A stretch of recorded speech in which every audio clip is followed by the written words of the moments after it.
Jerusalem, the city where heaven and earth seem to touch, where every stone carries echoes of eternity. It is here, among silent valleys and hills covered with ancient olive trees, that something unbelievable has just happened. Something that is making even the most skeptical wonder if the scriptures are, before our very eyes, being fulfilled word for word. The Mount of Olives has always been a place of mystery and revelation. It was there that Jesus wept over Jerusalem, prophesying its destruction.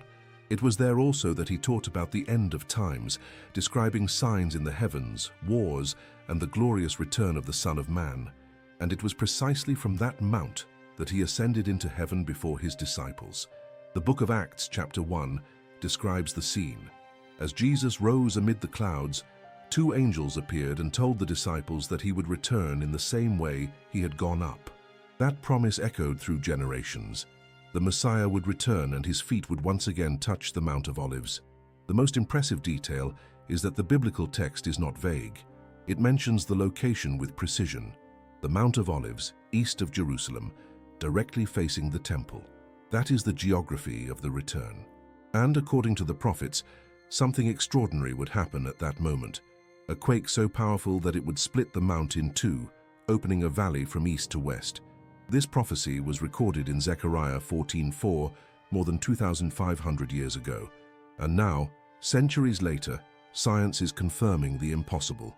In 1964, when the government of Israel planned to build a large hotel on top of the Mount of Olives to attract pilgrims and tourists, a detailed geological study was required. The engineers expected to find solid rock typical of the region, but what they discovered left them stunned. A gigantic system of seismic faults running through the subsoil, exactly in the east-west direction, the same direction mentioned by Zechariah. The most astonishing part, this fault begins beneath the Mount of Olives and ends exactly at the eastern gate of Jerusalem, also known as the Golden Gate, the very gate through which Jesus entered, riding on a donkey on his triumphal journey before the crucifixion. And that is where the story becomes even more mysterious. In 1517, Sultan Suleiman the Magnificent, the Ottoman leader who conquered Jerusalem, heard about this Jewish prophecy.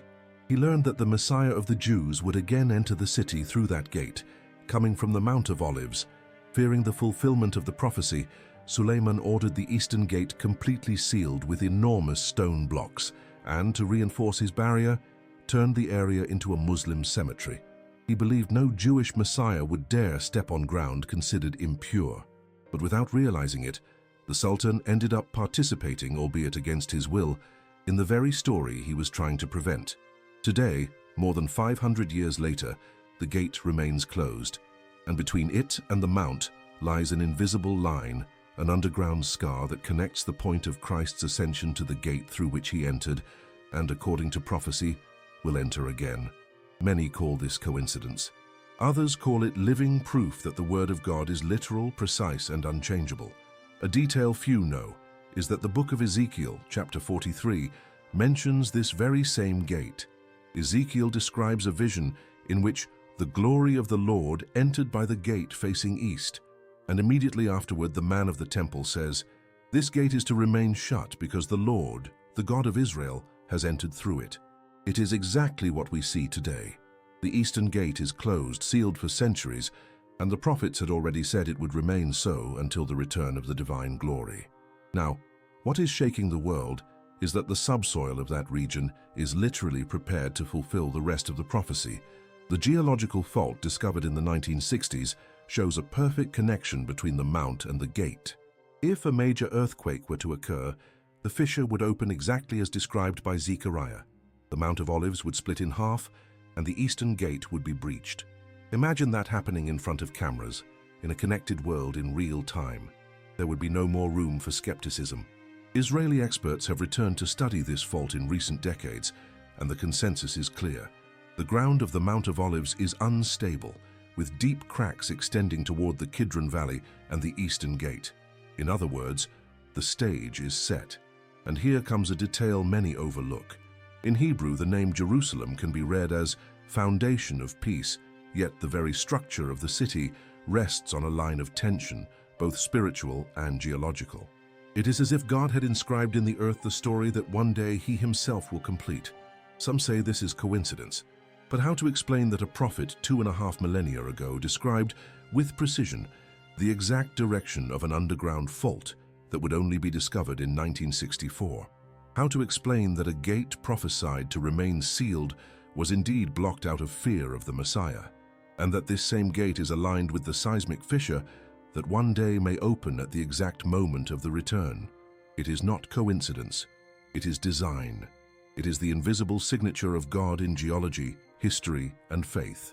Many Christian scholars point out that this alignment between prophecy and the ground is proof that the Bible is not just a spiritual book. It is also a map of the physical future of the world. And when Jesus returns, it will not be merely a heavenly event. It will be an earthly phenomenon, visible, concrete, accompanying the laws of nature that the Creator himself wrote. When the Messiah descends, according to Zechariah, his feet will stand on the Mount of Olives, and the impact will not be merely spiritual. The mount will split, opening a gigantic valley, and the path to the gate will be restored. The stones the Sultan placed 5 centuries ago will be thrown down, and the king will enter again through the same gate he entered before, now not in humility on a donkey, but in eternal glory. And perhaps what impresses most is that nature itself is already ready for it. The geological fault is the Messiah's silent highway. The sealed gate is the seal he will break, and the Mount of Olives is the altar where heaven and earth will meet again. In recent months, new geological measurements have been carried out in that region. Some experts have noticed small tremors, subtle movements that resemble deep breaths of the earth. To the faithful, they are like prophetic pulses, signs that something is drawing near. And so what once seemed merely an ancient myth now stands before science, history, and faith, proving that every detail of the scriptures remains alive, active, and about to be fulfilled. The news about the perfect alignment between the Mount of Olives and the Eastern Gate began circulating among archaeologists, theologians, and believers like a whisper that turned into a cry. In synagogues, churches, and on social media, the topic has rekindled the fire of faith. What once seemed only a spiritual metaphor has now gained a tangible, measurable, almost scientific dimension. Videos began spreading showing the Golden Gate from different angles, and soon scholars were quoting the verses of Zechariah and Ezekiel as if they had been written for this generation. The most curious thing is that every time the Bible mentions the east of Jerusalem, it refers to the same axis, the place where the glory of God entered and through which it will return. Pastor Josh Howerton, in one of his podcasts, described this discovery as the most impressive biblical fact of his life. He recalled that Jesus ascended from the Mount of Olives and that, according to the prophets, he will return to exactly the same spot. When he descends, Howerton said, the earth will shake, the mount will split and the eastern gate will break open. The way will be restored. His words echoed around the world.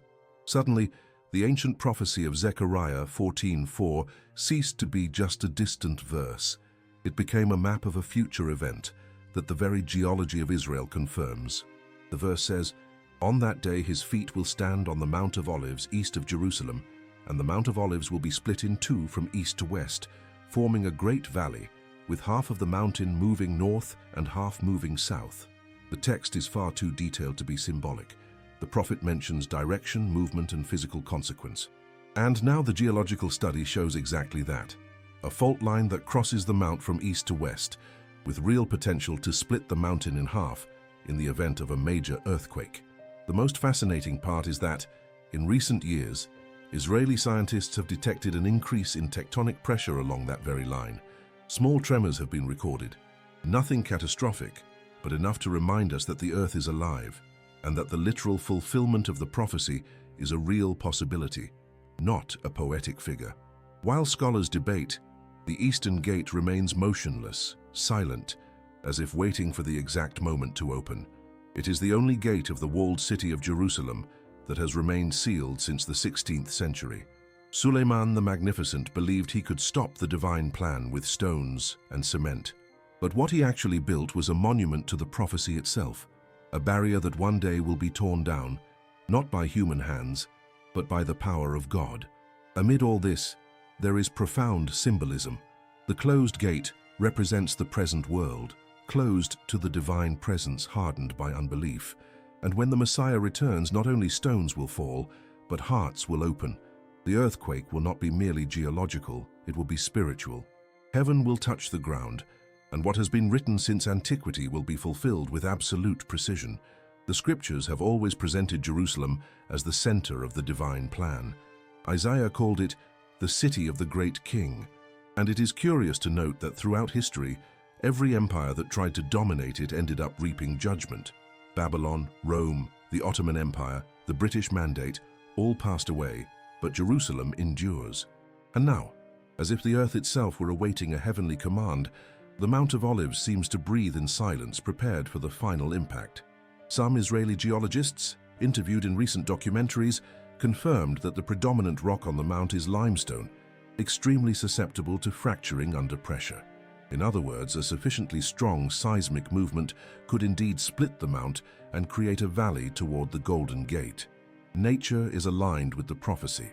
It is impossible not to notice the symbolism. The mount, with its ancient roots and invisible wounds, represents humanity. The underground cracks are like the divisions of the human heart, ready to open before the presence of the King. And the prophesied earthquake is the spiritual shaking that will break the structures of pride, unbelief, and rebellion. Everything seems connected: history, geology, prophecy, and even the actions of ancient leaders. Suleiman sealed the gate. Engineers discovered the fault. The prophets wrote the script. And time is bringing the climax closer. For Jews, the Mount of Olives is also the world's largest cemetery. More than 150,000 graves are there, facing east, awaiting resurrection. Each tomb was positioned facing the eastern gate, with the belief that when the Messiah comes, those who sleep there will be the first to rise. Even the topography reflects the hope of eternity. For Christians, the meaning is even deeper. Jesus entered through that gate before his crucifixion, and according to prophecy, he will return through it after the rapture and the tribulation. The same road once walked in tears and pain will again be walked in glory and triumph. The first entry was marked by olive branches. The second will be accompanied by thunder and lightning. And when that moment comes, the sealed gate will cease to be a symbol of fear. It will become a memorial to the power of God, a reminder that no stone placed by human hands can contain the fulfillment of the eternal word. The evidence continues to accumulate. Recently, drones and ground-penetrating radar have detected anomalies beneath the soil between the Mount of Olives and the Golden Gate: fissures, voids, possible underground channels that follow exactly the same alignment as the fault. Some archaeologists believe these formations could facilitate the natural collapse of structures in the event of a quake. Coincidence or divine precision? The most impressive thing is to see how the plot repeats itself. Man tries to intervene, control, build, and protect, but God's plan remains. Suleiman thought he could seal destiny, but what he really did was seal the testimony. Every stone placed on that gate is a reminder that human fear has never been able to stop the heavenly purpose. And if today the geological fault lies silent, it is only because the prophetic clock has not yet reached its final second.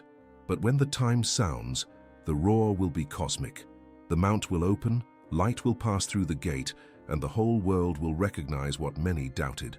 The word was true all along. Meanwhile, the faithful watch. The skies over Jerusalem are studied, tectonic plates are monitored, and with every small tremor, someone remembers the words of Zechariah. It is not superstition, it is well-founded hope. The same God who designed the stars also drew a fault line in the earth, like an invisible signature, ready to awaken at the exact moment. And when it awakens, no empire, religion, or power will be able to resist. It will be the end of all human attempts to control the sacred. It will be the beginning of the final restoration. As the sun sets over Jerusalem, the golden light covers the ancient walls, and the eastern gate glows as if lit from within. It is a silent scene, yet charged with expectation. Pilgrims gather on the slopes of the Mount of Olives, watching the horizon, as if they sense something invisible is about to move. Among them, scholars point to the geological map of the region. The lines drawn on paper show the route of the seismic fault, stretching like a scar that links two worlds, the physical and the spiritual. This line, they say, is no accident. It is a road prepared from the beginning of creation, a reminder that even the earth obeys God's plan. One of the geologists who studied the Mount of Olives in 1964 reported something intriguing. He said that during the drilling, he felt as if the ground had a tensioned structure, as if it were waiting for a command. For him, it was just a technical observation. But for those who read the Bible, it sounds like a coded message from nature itself. The mount awaits the Messiah's touch. And that brings us back to the prophecy. Zechariah speaks of an earthquake that will split the mount in two halves, opening a valley that stretches eastward. This division is not only topographical, it is symbolic. It represents the separation between the old and the new, between the time of pain and the time of redemption. When the mount opens, the earth will cease resisting the glory that comes. Many theologians claim this event will mark the beginning of the Messianic kingdom. After Christ's return, Jerusalem will become the center of divine government over the earth. The nations will go up to it to learn the ways of the Lord. As Isaiah wrote, "The law will go out from Zion, the word of the Lord from Jerusalem." But for that new era to begin, something must collapse. That is why the prophecy speaks of earthquake, crack, division. The earth, like the human heart, must break before it can be transformed. Suleiman thought that by sealing the gate, he could block the fulfillment of Scripture. But what he did was build a living illustration of human pride, the same pride that tries to resist God's plan. The stone blocks represent fear, unbelief, control, and one day, all of it will fall with a roar. In a recent interview, a Jewish rabbi commented that modern engineers avoid large constructions near the Eastern Gate. The reason is not religious, but geological. The area is unstable. No structure there seems to last. Even the most ambitious projects face cracks and subsidence. It is as if the ground refuses to bear the weight of anything that is not part of the divine plan. To the faithful, this is not coincidence. It is prophecy at rest. A spiritual force field, guarding the site until the exact moment the king returns. Ancient records show that the Eastern Gate is the oldest of all Jerusalem's gates. Excavations reveal successive layers dating from various eras, including the time of Nehemiah. Each layer is a testimony of human attempts to rebuild what God had already designed, but now all that remains is silence. A locked gate, a mount covered with graves, and an underground fault connecting the two. Some see in this a metaphor of faith. The world seems closed, hope seems buried, but underneath God has already prepared the way of opening. While scientists speak of tectonic plates, believers speak of destiny, and both, without realizing it, describe the same line, the prophetic line. Many Christian scholars also cite the parallel with the book of Revelation. In Revelation 16, John speaks of a great earthquake that will split the cities of the nations, a tremor such as has not occurred since mankind has been on earth. It is possible that the event described by Zechariah and John is the same, the glorious return of Christ, accompanied by a cosmic convulsion that will mark the end of the present age. Jerusalem, the center of so many wars and promises, will be the stage for the greatest revelation of all time. And ironically, the preparation is already done, not by architects but by creation itself. In recent years, satellite images have shown that the fault beneath the Mount of Olives runs in a straight line to the Golden Gate. This geometric precision is almost impossible to explain naturally. How can a geological structure coincide exactly with a millennia-old prophecy? And furthermore, why does the only significant east-west fault in the entire region end precisely where the Bible says the Messiah will pass? The answer, for many, lies in the very nature of God. He writes messages in rock, encodes revelations in dust. The scriptures are the script, the earth is the stage, and time, that great director, slowly moves the acts toward the final climax. Imagine the moment. The sky darkens, the ground vibrates, and a sound like trumpets resounds over Jerusalem. The Mount of Olives begins to open, the rocks move as if breathing, and the sealed gate, that which men thought would never open, splits in two. Dust rises, the valley forms, and a glorious figure walks through the newly created fissure. It is the same path he walked 2,000 years ago, but this time not in humility, in power. This image, which for many is only symbolic, becomes increasingly plausible as science and prophecy align, and perhaps that is why thousands of people are returning to faith. The literal fulfillment of the word awakens something modern man had forgotten, the sense of wonder. It is not just about religion, It is the recognition that there is a greater intelligence behind everything. When faith meets evidence, the impossible ceases to be a belief and becomes certainty. Jerusalem, therefore, is not just a holy place, it is God's clock. Every political event, every archaeological discovery, every earthquake is like a hand moving toward the great day. And if the prophets were right, and everything indicates they were, then we are closer to that day than we imagine. Because the mount is ready, the gate is sealed, the fault line is drawn. And the whole world is, perhaps without realizing it, about to witness the literal fulfillment of the oldest promise of all, the return of the King. As the evidence continues to emerge, a sense of urgency hangs over Jerusalem. The ancient prophecies, which for centuries were read as allegories, are now interpreted in the light of concrete facts. The tectonic plates, seismic studies, and even modern drones seem to whisper the same ancient message: the stage is ready. With each new geological report, the number of scholars who believe the Mount of Olives is not just a symbol but a divine marker grows. The soil of that mountain, with its fissures and tensions, seems to carry within itself the echo of the future.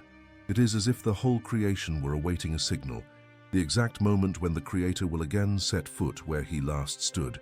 In Romans 8:22, the Apostle Paul wrote, "We know that the whole creation has been groaning, as in the pains of childbirth, right up to the present time." And watching what is happening in Jerusalem, that phrase takes on new dimension. The rocks, the soil, the wind, everything seems to cry out for the return of the King. The Eastern Gate, sealed for more than 500 years, remains motionless. No Israeli authority has dared touch it. Every stone of that wall carries centuries, an air of centuries of silence and mystery. Tourists observe it from afar, photographers capture it, guides describe it, but no one touches it. It is as if an invisible force guards it. Rabbis say that the Messiah, upon returning, will pass through that gate and enter Jerusalem to establish his reign. Christians agree, believing it will be Jesus himself who crosses it. Two traditions, two readings, but the same focal point, the Eastern Gate. In 2003, a team of Israeli archaeologists conducted an underground study near the base of the gate.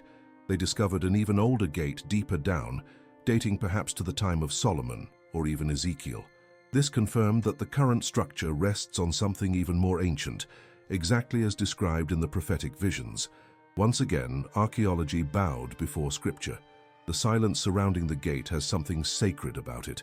At night, when the city lights go out and the wind blows from the Kidron Valley, one can hear the murmur of olive leaves. They sway as if whispering ancient promises. And in the hearts of those who believe, a serene certainty arises. God has not forgotten.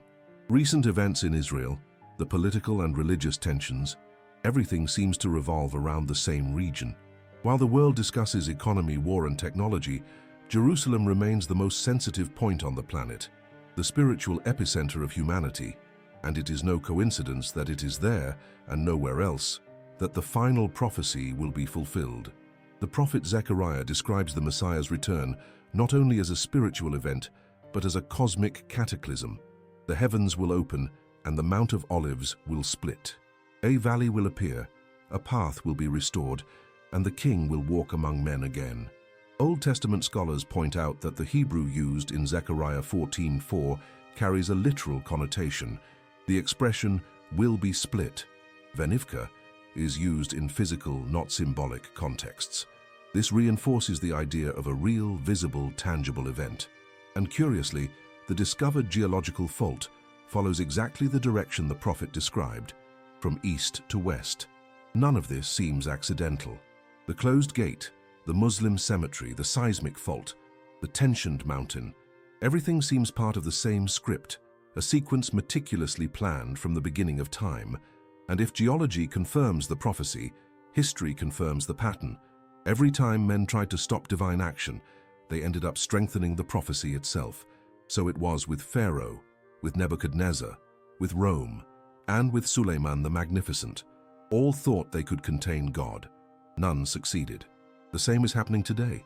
While the modern world tries to explain everything through science, science, without realizing it, is explaining God. Every discovery, every measurement, every satellite confirms what the prophets had already written. That is why so many believers describe the present era as the prelude to fulfillment. The signs multiply. Seismic tremors in Israel, unusual droughts, rare celestial alignments, and even luminous phenomena over the Mount of Olives. Are they mere coincidences? Or is the earth beginning to breathe faster, preparing for the final impact? In Jerusalem, there is an ancient custom. Jews place prayer notes in the cracks of the Western Wall. Today, some pilgrims have begun leaving prayers also facing east, toward the Golden Gate. They do not ask for prosperity or immediate miracles. They ask for something deeper. May what was promised be fulfilled. Faith is renewed before the impossible. Because seeing an ancient prophecy aligned with a geological map is not just curious, it is overwhelming. It is evidence that God's hand is still writing history. To those who doubt, the argument is simple. How could a prophet 2,500 years ago describe with exactness the direction of an underground fault that would only be discovered in the modern era? How could he foresee that that specific gate would remain closed and that the Messiah would enter through it? There is no human calculation that explains such precision. The most astonishing thing is that all of this is happening before a generation accustomed to unbelief. We live in a world that demands proof, and God, in his divine irony, decides to offer one, not in the sky but in the ground. Faith, therefore, is no longer just a matter of believing. It is a matter of recognizing. Jerusalem has always been the heart of prophecy, and now it seems to be the beating heart of the earth itself. The Mount of Olives, with its ancient silence, carries in its roots the promise of a future sound, the roar of separation, the echo of glory. Humanity can build walls, but God always builds paths. The gate that Suleiman sealed out of fear is the same that will be opened with power. And when that happens, no government, religion, or army will be able to resist. Scholars say the earthquake described by Zechariah may have magnitude enough to alter the geography of the region. The Kidron Valley could become an immense passage, perhaps even connecting with the Dead Sea. But the true impact will not be physical. It will be spiritual. It will be the moment when the whole world realizes that human history has always been walking toward this point. And then, as the Apostle John described, every eye will see him. The Messiah will descend. The mountains will bow. And the eastern gate, sealed out of fear, will be torn open by glory. When the moment comes, the world will not see it as coincidence. It will see it as convergence. Science, faith, and history will meet on the same line of light that crosses the Mount of Olives. The heavens will open, and everything that seemed distant will become visible. The prophets described that instant in detail. The sound of trumpets, the earth splitting, the king descending among the clouds. For many, this was just symbolic language. For others, a distant hope. But now, with the map of the geological fault before our eyes, the prophecy seems to gain body, texture, reality. Imagine the roar, the ground vibrating, the eastern gate breaking open, the ancient walls collapsing before the returning glory. The same place where Jesus wept for the city will be where he will wipe away the tears of the world. The same mount that saw him ascend will see him descend. The same gate through which he entered on a donkey will open again, this time for a victorious king. The nations will watch in astonishment. The world's cameras will capture the impossible. What the prophets saw in visions will become news.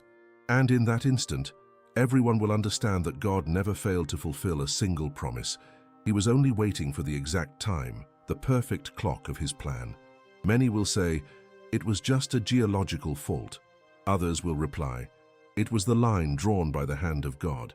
Because what science calls accident, faith recognizes as purpose. The scriptures have always presented God as Lord of creation, the same who commands the seas, who parts the Jordan, who makes the sun stand still in the sky. So why would it be impossible to believe that he could also draw an invisible line beneath the Mount of Olives, waiting for the day it would split to announce his return? This thought is unsettling. The earth, the dust, the rocks, all programmed from the beginning to participate in the greatest event in history. There is no improvisation in God's plan. There is precision, and the most beautiful thing is to realize that just as the mountain will open, hearts are also beginning to open. Thousands of people, upon discovering this connection between prophecy and science, return to prayer, to reading the scriptures, to waiting, because deep down every soul longs for redemption. Jerusalem, the city where time and eternity meet, will again become the center of the world. not because of political power or wealth, but because of presence. The presence of the King, the gate, today covered with stones and silence, will be the portal of restoration. The Mount of Olives, stage of tears and separation, will be the altar of union. And the valley that opens will not divide, it will reconcile. The dead who sleep on the mount will awaken, as the prophets announced. The voices that once shouted, "Hosanna," will echo again, but now in a universal chorus. And every knee will bow, every tongue confess, He is Lord. None of this is legend, none of this is myth. Everything is before us, in maps, rocks, coordinates, and in the hearts of those who wait. The eastern gate remains closed, but time has already begun to open it. The seismic fault remains asleep, but the heavens have already begun to tremble.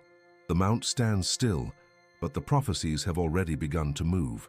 And when the moment comes, the whole world will understand. God never needed to prove anything. We were the ones who needed to see. That is why every discovery in Jerusalem is more than archaeology. It is a reminder that the invisible is about to become visible. And every time someone looks at the Mount of Olives and the Golden Gate, they are, without knowing it, looking at the future. The plan is drawn. The path is ready. And the earth, patient and silent, awaits the step of the one who created it. When the King comes, the gate will open, the mount will split, and eternity will begin to cross into history.